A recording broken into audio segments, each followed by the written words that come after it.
Hello everyone, welcome back. My name is Davood Gozli, and in this video I'd like to talk with you about Milan Kundera's book, The Art of the Novel.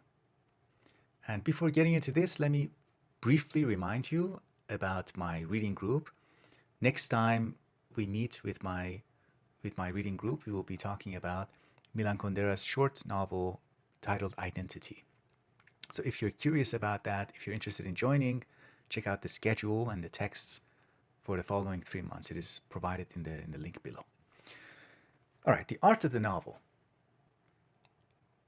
In my mind, what is the task of this book, what Kundera is attempting to do in this book, is quite comparable to the task of another book that I recently discussed on the channel, namely the book by Northrop Frye based on his lecture series called The Educated Imagination. And to my mind, that comparison is immediately favorable to Kundera and unfavorable to Northrop Frye, even though both are really good books.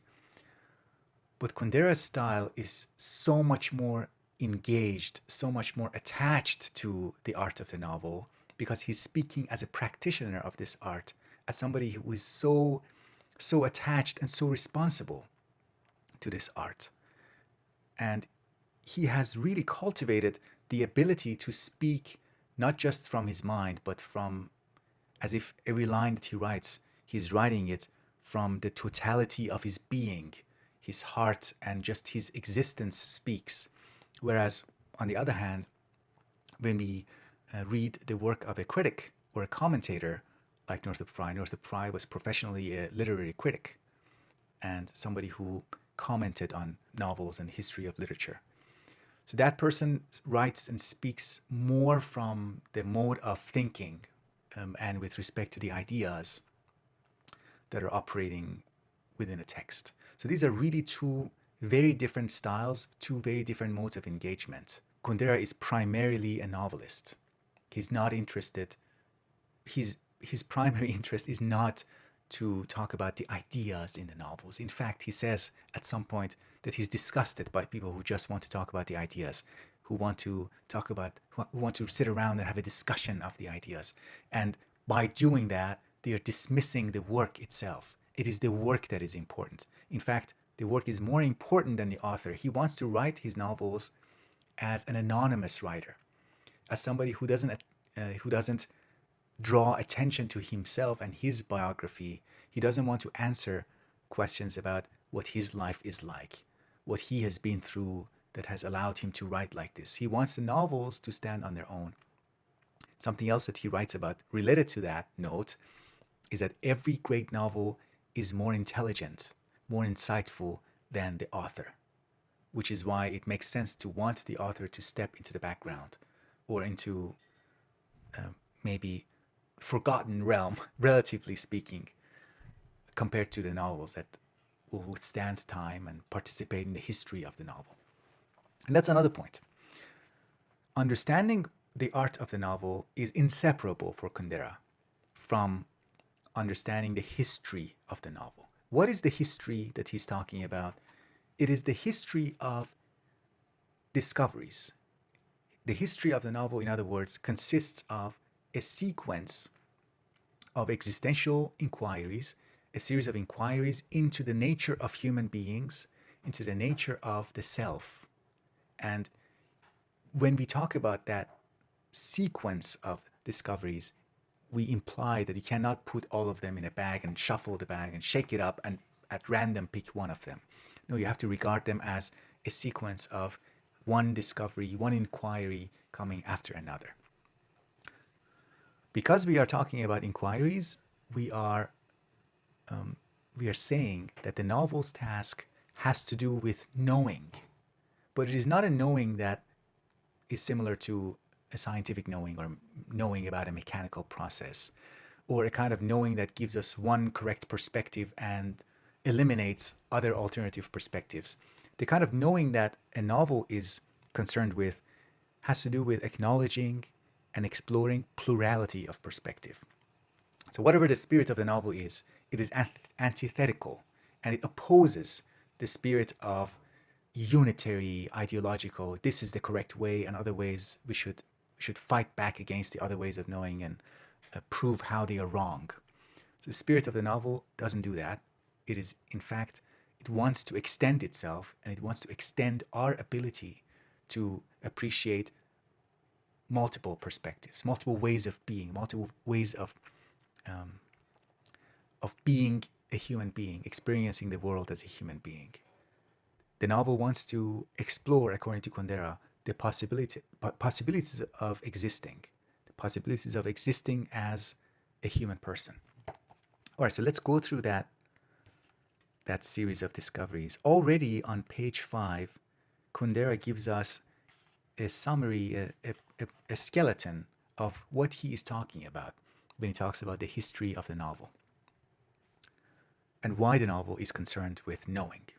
All right, so he writes, in its own way, through its own logic, the novel discovered the various dimensions of existence one by one.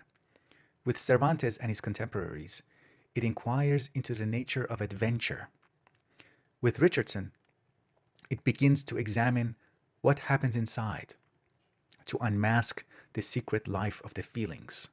With Balzac, it discovers man's rootedness in history. With Flaubert, it explores the terra previously incognita of the everyday. With Tolstoy, it focuses on the intrusion of the irrational into human behavior and decisions. It probes time, the elusive past with Proust, the elusive present with Joyce. With Thomas Mann, it examines the role of the myths from the remote past that control our present actions, etc., etc. The novel's task is giving us a glimpse into ways of being human. Kundera talks about when novels or novelists cease to be participants in that history, when they either disregard or, due to their lack of awareness, they try to write novels, but they are no longer part of that sequence of inquiries, sequence of discoveries. They are no longer part of that history. So this is from page 14. By discovering nothing, they fail to participate in the sequence of discoveries that, for me, constitutes the history of the novel. They place themselves outside that history, or if you like, they are novels that come after the history of the novel, which renders them outside of the category of the novel. Now, here's another important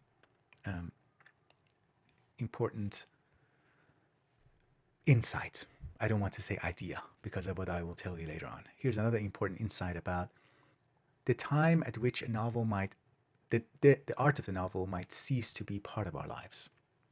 When do you think that happens? When do you think we reach a point at which we say, okay, we don't need the novels anymore. The novels did their work.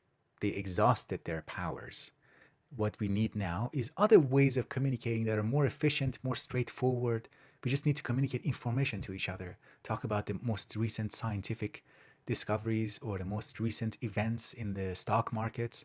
We don't need a novel to efficiently and quickly exchange those kinds of information. So Kundera, needless to say, strongly disagrees with that sentiment. And he writes, if the novel should really disappear, it will do so not because it has exhausted its powers, but because it exists in a world grown alien to it.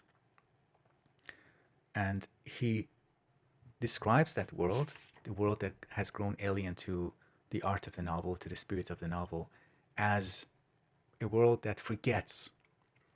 The world that is inhospitable to the novel, the world that is antithetical, that is alien to the novel, is a world in which reduction and reductionism has succeeded in completely informing and shaping our perspectives, our ways of knowing. That is not it is not an unnatural thing because, as Kundera points out, we are always in the process of reducing things and summarizing things and simplifying things. He writes on that same page, page 17, the termites of reduction have always gnawed away at life. Even the greatest love ends up as a skeleton of feeble memories. But the character of modern society hideously exacerbates this curse.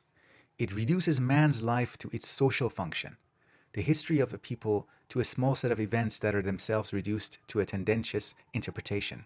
Social life is reduced to political struggle, and that in turn to the confrontation of just two great global powers or two great ideologies. Man is caught in a veritable whirlpool of reduction, where Husserl's world of life is fatally obscured and being is forgotten. He is referring to Edmund Husserl's lectures about the crisis of European culture or crisis of European sciences, the lectures that Husserl delivered in Prague and Vienna. And the forgetting of being, as I already said, is a reference to Husserl's student, Martin Heidegger.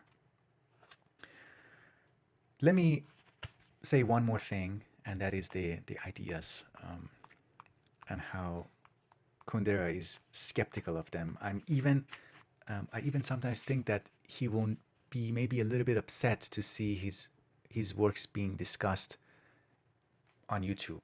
Maybe he will not be happy if he looks at one of my videos. I don't know. He writes ideas. My disgust for those who reduce a work to its ideas. My revulsion at being dragged into what they call discussions of ideas. My despair at this era befogged with ideas and indifferent to works. So when you're indifferent to works, you might be saying, I don't want to read Brothers Karamazov, or I don't want to read Crime and Punishment. Give me the ideas. I want to benefit, I want to gain the benefit of those works without actually engaging with the works. That indifference to the works is betrayal of the spirit of inquiry embodied in the novel. Because the work of the novel cannot be replaced by the discussion of its ideas. That's the point. Which brings me to my last point. I was wondering whether we can recommend a reading of this book before you have read a couple of novels by Kundera, at least a couple of novels by Kundera, and or a couple of books that novels that Kundera discusses and refers to in this work. Works by Flaubert, Cervantes, Balzac, Hermann Brock.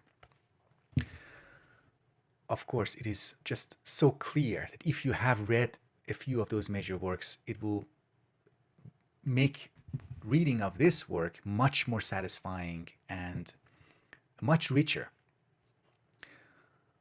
But we cannot, I will not recommend against reading this book if you haven't read those major novels, because this book could be an invitation, an introduction to the world of novels, the history of the novel. And I also think that it's inevitable. We cannot escape having some gaps, some major gaps. Every time you're attempting to read something, you wish that, oh, I wish I had those gaps filled before I started reading this particular book that I'm reading now. Those gaps are always present. So maybe we should instead embrace them and say, okay, after this, now that I've become aware of these gaps in my reading life, now that those gaps have been more prominent in my consciousness, I can now address them after this. Maybe I can go and read Hermann Brock now that Kundera has talked about the importance of Brock in the history of the novel. So why not read this, even if you have not yet read the novels of Kundera? But keep in mind that reading the novels of Kundera will make this a more enriching experience, because he is primarily a novelist. All right. If you'd like to support my YouTube channel, this ongoing project, feel free to check out my Patreon page and support me. That will give you access to a whole bunch of exclusive content that is not available on YouTube, that is only available through my Patreon page. And otherwise, please like and subscribe. Those would also be great. And comment. Otherwise, I'll speak with you in the future videos. Have a great 2013 and all the best.